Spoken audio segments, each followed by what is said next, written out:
এখানে যেই বসছেন সেখানে পেরে উঠছেন না, হিমশিম খাচ্ছেন, এরকম একটা পরিস্থিতি আছে। স্বরাষ্ট্র উপদেষ্টা বা স্বরাষ্ট্র মন্ত্রণালয় এই পরিস্থিতিটা সামাল দিতে পারছে না এবং হি শুড রিজাইন। আমরা মনে করি যে এখানে কাঠামোগত সংস্কার না হলে এটা ব্যক্তির উপরে ডিপেন্ড করে না। পুরা কাঠামোটা যদি ফ্যাসিবাদী থাকে, পুরা কাঠামোটা যদি জনবিরোধী থাকে, তাহলে এটা অবশ্যই এখানে সবচেয়ে ভালো মানুষ, সবচেয়ে দক্ষ মানুষ, সবচেয়ে ওয়াকিবহাল মানুষটাকেও নষ্ট করে ফেলতে বা তার দ্বারা তাকে অকার্যকর প্রমাণ করার জন্য এই কাঠামোই যথেষ্ট। সেটা তো আমরা প্রমাণ বারবার দেখছি।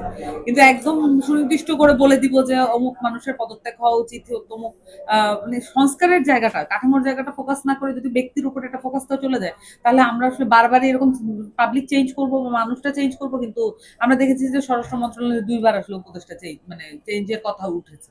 একজন চেঞ্জ হয়েছে, আরেকজনের কথা উঠেছে। তার মানে বাংলাদেশের ইন্টারনাল পরিস্থিতিটা আমরা একটা ওয়াকিবহালের মধ্যে আছে, আমরা এটা তদারকি করছি। কিন্তু এইখানে যেই বসছেন সেখানে পেরে উঠছেন না, হিমশিম খাচ্ছেন, এরকম একটা পরিস্থিতি আছে।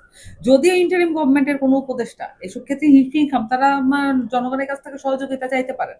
এখানে তো বাংলাদেশে যখন ৫ থেকে ৮ সেপ্টেম্বর যখন কোনো সরকার ছিল না, তখন তো নানান রকমের অ্যাটাক এসেছে বাংলাদেশের উপরে। এগুলো বাংলাদেশের মানুষ তো এগুলো ঠেকিয়ে দিয়েছে।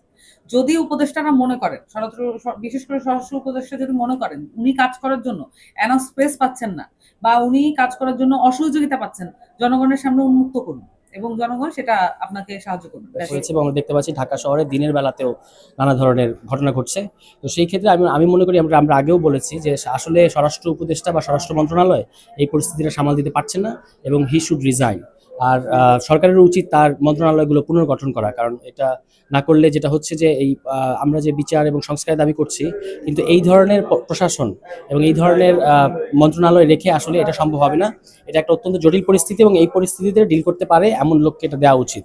এবং সবার আগে আসলে এখন যেটা দরকার সেটা হচ্ছে পুলিশের সংস্কার করা দরকার। পুলিশের যে সংস্কার প্রস্তাবগুলো এসেছে, এটা দ্রুততম সময়ের মধ্যে সরকার ১ নম্বর প্রায়োরিটি দিয়ে পুলিশের সংস্কার করলে, তাহলে আমার মনে হয় যে অনেক তরুণ আছে যারা পুলিশে রিক্রুটেড হতে পারে, তাদেরকে রিক্রুট করা উচিত।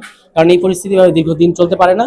সেনা প্রধান বিভিন্ন মন্তব্য করেছেন। তার মন্তব্যের মধ্যে একটা কথা ছিল যে আমরা যদি নিজেদের মধ্যে হানাহানি করি তাহলে আসলে দেশের সার্বভৌমত্ব বিপন্ন হতে পারে। এই কথাটা সত্যি। আমাদের মধ্যে অনেক বিরোধ আছে নানা বিষয়ে এবং আমাদের মধ্যে দ্বিমত আছে বিভিন্ন স্টেক হোল্ডারের মধ্যে, কিন্তু দেশের সার্বভৌমত্বের প্রশ্নে এবং রাষ্ট্র সংস্কার এবং বিচারের প্রশ্নে আমাদের কোনো ধরনের ছাড় দেওয়া উচিত না এবং কোনোভাবে ঐক্যটা নষ্ট করা উচিত না। আমাদের পরস্পরের বিরুদ্ধেও যখন আমরা সমালোচনা করি সেটাও একটা ডিসেন্ট পর্যায়ে থাকা উচিত, যেন এটা কোনোভাবেই এমন না হয় যে আমরা মুখোমুখি দাঁড়িয়ে যাচ্ছি। তো এই দিক থেকে ওনার কথা ঠিক আছে। আর বাকি তো আমরা আমাদের কথাগুলো বলেছি যে এই পরিস্থিতিটা এভাবে আপনি সামাল দিতে পারবেন না। আসলে এই পরিস্থিতির জন্য যেটা দরকার, এই পুরো রাষ্ট্র ব্যবস্থার আমূল সংস্কার দরকার এবং সেটার জন্য আসলে একটা গণপরিষদ নির্বাচনের কোনো বিকল্প নাই। যে গণপরিষদ নির্বাচন হওয়ার পরে এটা আসলে একটা আইনসভায় পরিণত হবে। এটা গতকালকেও আমরা একটা সভায় ছিলাম, সেখানে আইন উপদেষ্টাও ছিলেন, তিনিও একই কথা বলেছেন।